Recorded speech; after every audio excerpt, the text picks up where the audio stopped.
For 79 years, one man carried something inside him that he was ordered to forget. He was told to bury it so deep that even he would come to doubt it had ever happened. He was told that if he ever spoke of it, no one would believe him, and worse, that the men who trained him to stay silent would make sure his words went nowhere. So he did what he was told. He came home. He married. He raised 3 children who never once heard him mention the ice. He grew old in a quiet house on a quiet street. A man his neighbors thought was nothing more than a retired harbor pilot who liked to sit on his porch and watch the light fade. But at 98 years old, with his hands trembling and his voice thin as paper, Walter Crane finally sat before a single recorder in a dim room and said the words he had swallowed for a lifetime. "I'm not here to prove anything," he said. "I'm here to leave the truth behind before it dies with me." And what he described in the hours that followed was not a war story.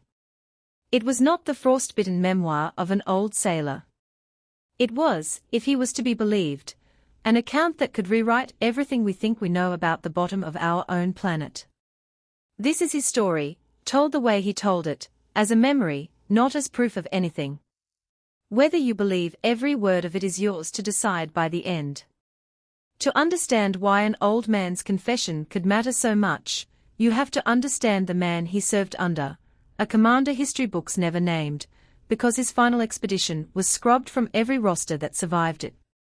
The men who served with him called him only the Commodore, and even Crane, who spent 3 years under his command, never learned his real name until decades later, and even then he refused to say it aloud on tape.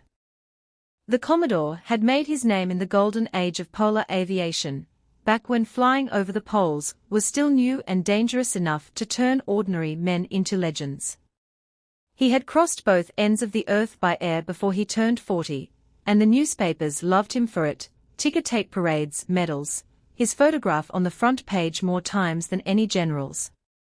But it was Antarctica that truly took hold of him.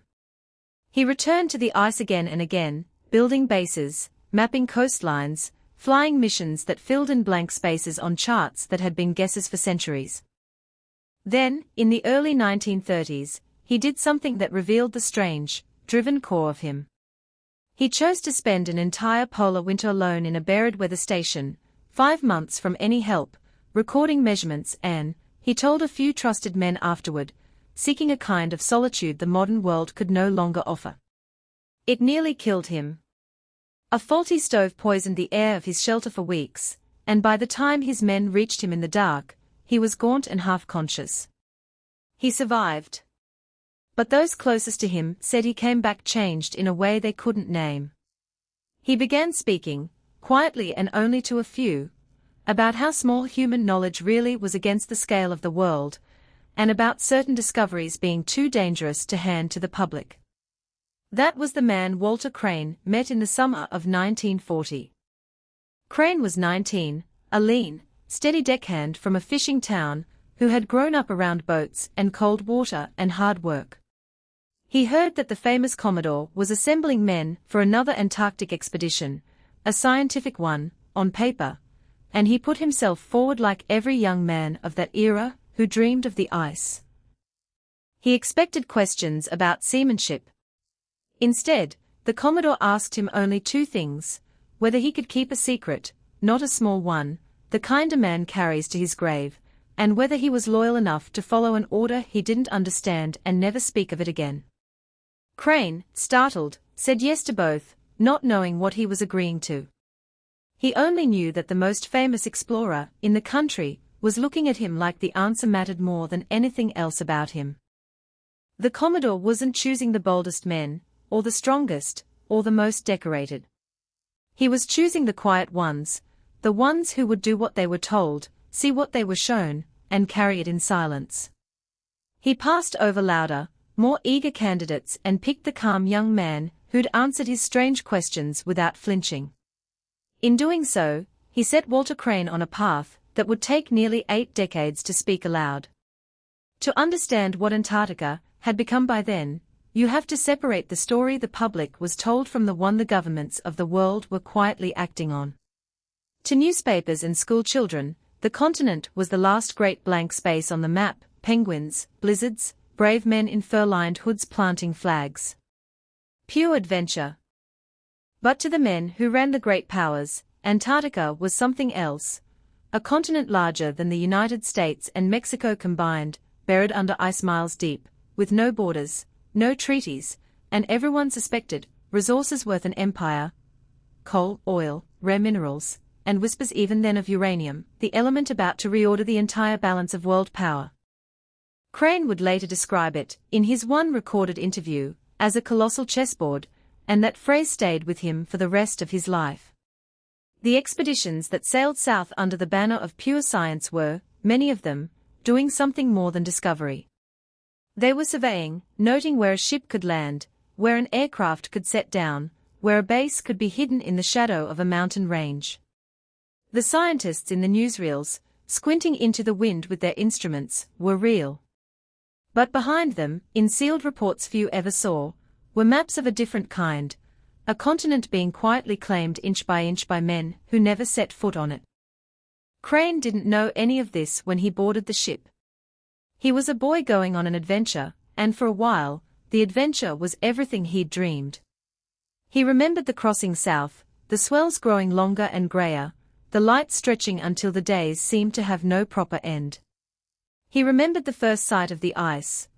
A low white line on the horizon that grew until it filled the whole world, cliffs rising sheer from black water, taller than any building he'd ever seen. He said the cold came off it in waves that had a smell to it, clean, mineral, ancient.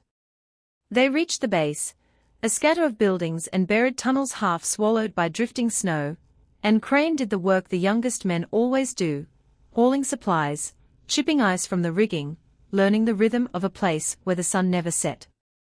And in those first weeks, he began to notice things that would trouble him for the rest of his life. The compasses were the first. He'd grown up trusting a compass the way a man trusts his own hand, but down there, in certain places, on certain days, the needle wouldn't hold, it would drift, then wander, then turn in slow, deliberate circles, as if searching for a north that had stopped existing. The older men called it magnetic variation near the pole, and there was truth in that. But Crane said it didn't feel like a natural thing when you were standing over it in the blue half-light with the wind gone still. Then the radio. Signals clean 1 hour would vanish the next, swallowed into static that seemed to rise from the ice itself. Sometimes, Crane said, the operators would hear faint patterns in the noise, not quite voices, not quite anything, before it collapsed back into hiss. Atmospheric interference, they were told. Solar activity. And that was surely part of it. But he noticed the blackouts kept happening in the same regions, over and over, as if there were places on that continent where the ordinary rules simply loosened their grip. On clear nights in certain valleys, Crane swore the ice seemed to glow, not reflected light, but something faint and blue deep within it, as if lit from below. He'd blink and look again, certain it was exhausted eyes playing tricks. Sometimes it was gone. Sometimes it wasn't. And the southern lights were the strangest of all. Every man who winters in the polar dark comes to know the aurora, green and violet curtains rippling overhead. Crane had expected that. What he saw some nights didn't match anything he'd been told to expect. The light gathering into shapes too regular to be chance, geometric, deliberate, holding still for minutes at a stretch while the men stood with their heads tipped back, saying nothing. He said it raised the hair on his arms in a way the cold never did. Through all of it, the spinning compasses, the vanishing signals, the glowing ice, the twisting sky, one man watched more closely than anyone and said almost nothing. That man was the Commodore.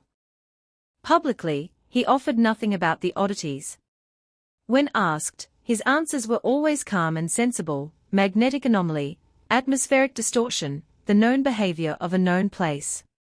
He was a master of the reassuring phrase. But Crane, who was young and quiet and mostly invisible in the way useful young men often are, watched the Commodore when the Commodore thought no one was watching, and what he saw didn't match the words. The Commodore kept a small notebook, worn at the corners, separate from the official logs. He'd take it out when the compasses spun, or the sky did its strange work, writing in a hand too small and quick for Crane to read. He asked questions that had no bearing on weather or navigation, where exactly the blackouts happened, the precise coordinates, the exact hour. And more than once, a flight plan settled the night before would be quietly changed by morning, the route bent to pass over a ridge no one had mentioned, a survey ordered across a stretch of ice that held nothing anyone could name. The pilots grumbled, the way pilots always do. Fuel was precious, every mile over empty ice was a mile of risk for nothing. But they flew where they were told. Crane kept a private tally in his head, and he noticed the places the Commodore kept sending them were the same places where the instruments went strange. The Commodore wasn't mapping Antarctica. He was mapping the anomalies, hunting something, and careful that no one else realized he was hunting. Once, Crane said, he came close enough to overhear the Commodore and a senior officer outside the radio tent, their voices low against the wind. The officer said a survey's magnetic readings suggested a mass beneath the ice that shouldn't be there, something dense and regular. The Commodore listened without a word, and then said quietly that some things were better left off the charts. Crane never forgot that phrase.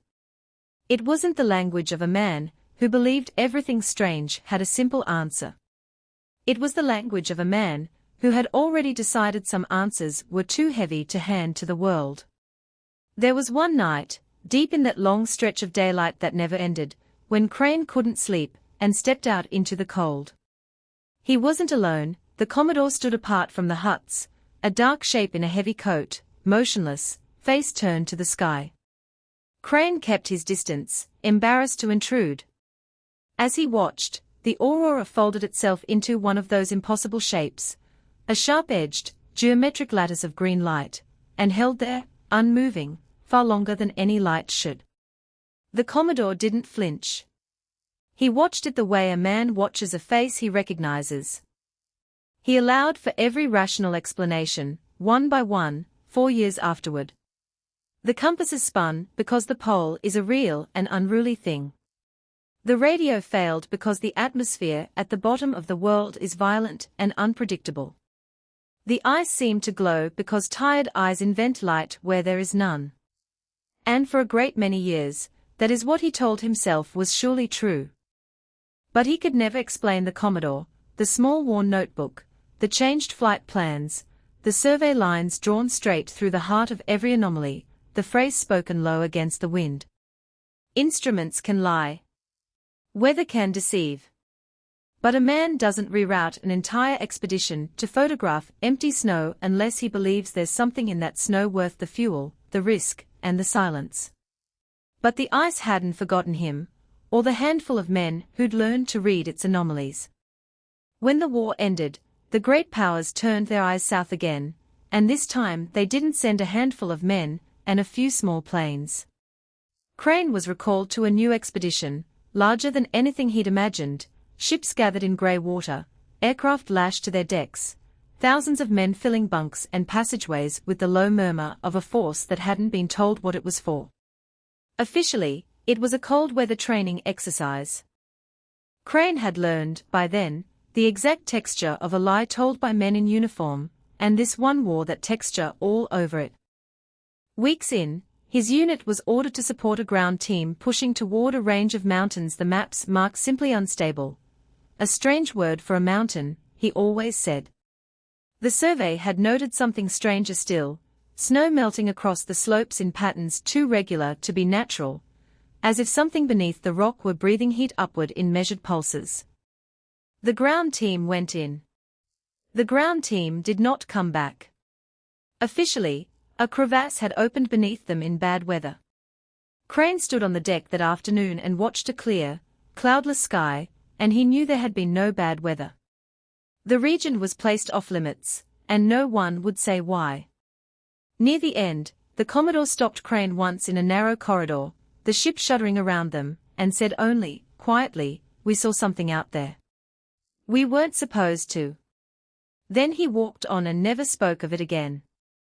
Crane's own final orders, he said, came face to face, written nowhere, 24 men sent by air to coordinates that appeared on no chart. They found a dull metallic ridge beneath the ice, warmer air, a hum through the ground like distant machinery, and a fissure cut clean, as if by an enormous blade, opening into a tunnel of smooth, curved material that felt, he said, as ancient as it was engineered. They were told to investigate, not to enter. One officer went down anyway. The rope went slack. He didn't come back the same, hauled up alive, but silent for the rest of his life.